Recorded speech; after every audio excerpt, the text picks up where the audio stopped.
This week, I wanted to take the opportunity to focus on you, the listeners. I have focused specifically on different types of things with regard to sleep, but I wanted to take the opportunity to do some questions and answers to sort of help increase some of our engagement. So this time, it's all about you. I'm Jay, and this is Somnilopod.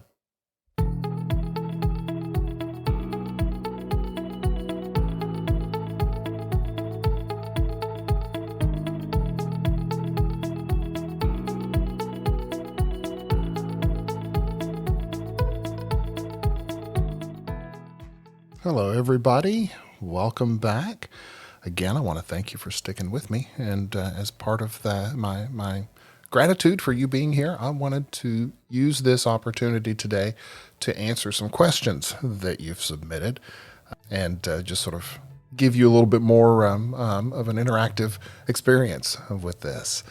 So I've got, I'll try to keep it short. We'll answer 3 questions and then we'll go from there. One thing I did want to sort of point out to everybody is that the platform that I use to submit and upload the episodes is from a company called Libsyn. Not being paid for that. It's just I like their software. But it does give me some really, really cool statistics to be able to look at. So I wanted to just sort of give some shout outs to some of the listeners from around the country. We've got listeners from New York, Virginia, Ohio, Indiana, Kentucky, Alabama, Georgia, Texas, Oregon, and California. So I wanted to say hello to all of you all. We've also got some listeners across the pond from Belgium and from the United Kingdom. So I wanted to say hello to them as well.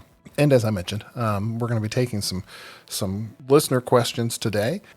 First question comes from Mary in Indiana, and she asks, if I'm sleeping alone, how do I know if I'm doing anything unusual?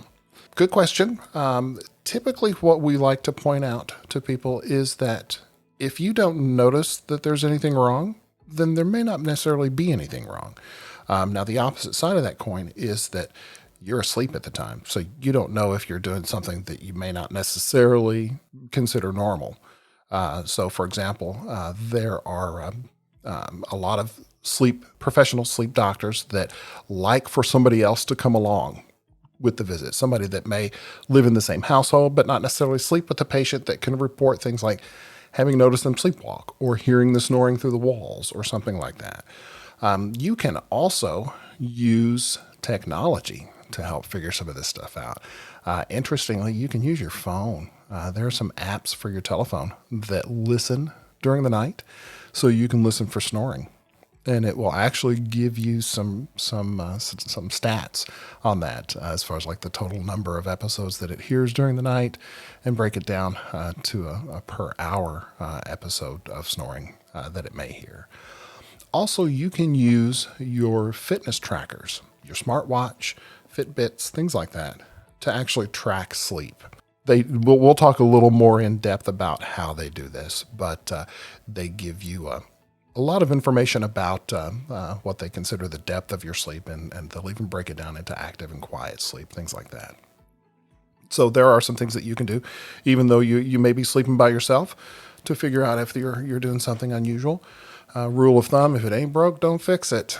If you don't feel like there's anything going on, then probably there's not anything going on. Our next question comes from Kathy in Texas, and she asks, can you do things to maximize the helpful sleep cycles like REM or the deep levels of sleep that contribute to mental and physical restoration? Actually, yes. Now, I have to qualify this answer. Typically, what you want to do is to make sure that all things are equal.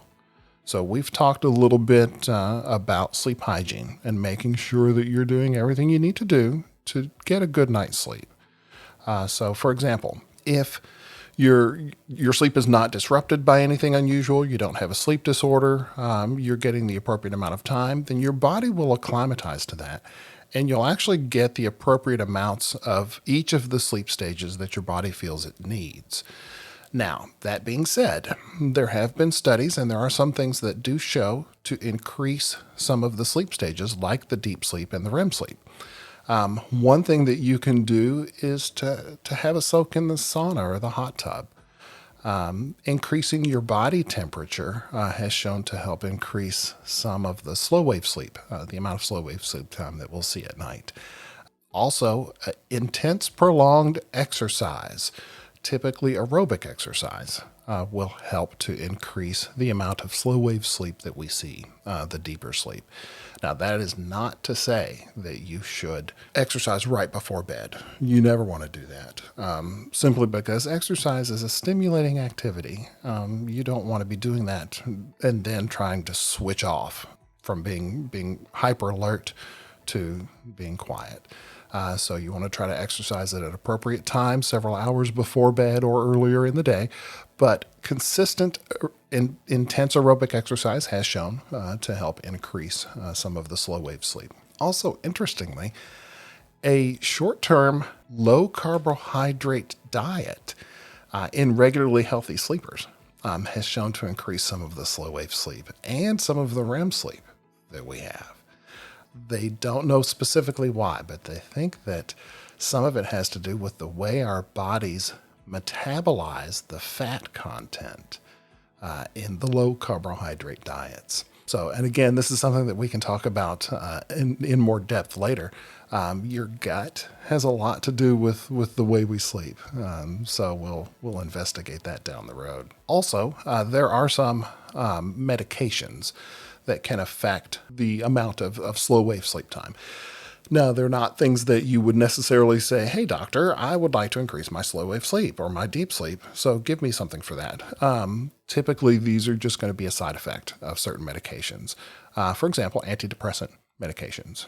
So if you're taking an antidepressant medication, if you were to have some sleep studies, then we would probably see a little bit higher amount of overall slow wave sleep or the deep sleep that we're talking about. Now, all things being equal, again, we need to make sure that you're getting the appropriate amount of sleep time. So, for example, if you're going to bed at 12 o'clock and getting up at 6, you may not necessarily be allowing your body to get the appropriate amount of deep sleep that it needs. So one thing that we suggest is that the next time you're on vacation, don't use an alarm clock. Go to bed when you feel sleepy. Wake up when you feel like you're ready to get up for the day. Do that for a full week. And that'll give you a good idea of when your body wants to go to sleep and when your body wants to wake up. As I've mentioned, our bodies are really good at habits and remembering routines like that. So it will acclimatize to what it feels it needs. Have tried this myself, and interestingly, my typical bedtime is around 12 o'clock, and waking up at 8 o'clock when I'm on vacation is what my body usually feels it needs. Now, what I tell myself I need is something completely different, because I will go to bed a lot earlier than that. And this is terrible sleep hygiene, and I don't want you to do this, but I'll go to bed a couple of hours before I intend to go to sleep, just because I like to read in bed. It helps to wind down my day. Sleep hygiene-wise, that is terrible, terrible, terrible advice. So don't do it. Do as I say, not as I do.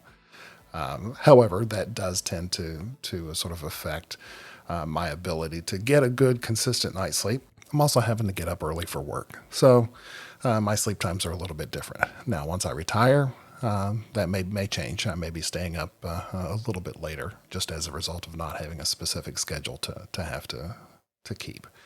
The next question comes from Rita, also in Indiana. She says that she sleeps with a pillow between her legs. And is that good or bad for me? Now, typically, sleep position is going to be a matter of comfort, personal comfort. The only times we would recommend that you change your sleep position is if you have something, for example, like sleep apnea. One of the old-time therapies that we would use would be a tennis ball in a t-shirt. We would have patients with sleep apnea sew a tennis ball in the back of a t-shirt, so that when they laid on their back, it would poke them and wake them up and encourage them to turn to their side.